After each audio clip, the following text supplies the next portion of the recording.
لو كان نقول لكم بزوج مكونات درت هاد المعسله تجيكم منبله ومعسله وخفيفه من الداخل وزيد في 10 دقائق توجدوها. مي انا قد ما حوست ندير لها اسم ما لقيتش. اعطونا كاش اسم في لي كومونتير. المهم الوصفه تاع اليوم خبوها في عينيكم. نحتاجو 4 كيسان تاع الفرينه كيما راكم تشوفوا، عليهم نص مغرفه تاع لافاني وبلا ما نساو قرصه صغيره تاع الملح. هنا المكون في هاد الوصفه اللي هو نص كاس تاع الزبده يكون ذايب وبارد. هنا رملو مليح كيما تقدروا ديروا في الباتور، تقسموا لا كونتيتي على زوج باسكو الباتور تاعي صغير. المهم باتور ولا روبو تلفت لي والله ما نعاود المونتاج.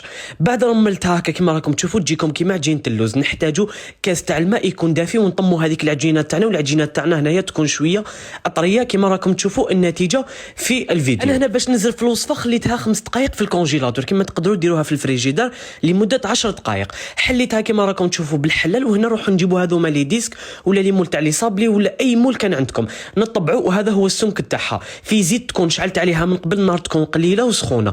نحطوا هذوك الحبيبات تاعنا يطيبوا. شوفوا كيف يتنفخوا لكم ويجوكم فارغين من الداخل. شوفوا اسهل كيما هذه ما كاش توجدوها في 10 دقائق. الوصفات تاع اليوم بارطاجيوها مع اصحابكم وحبابكم وما تنساوش تخلوا لي رايكم وتعليقاتكم في لي كومونتير. سلام.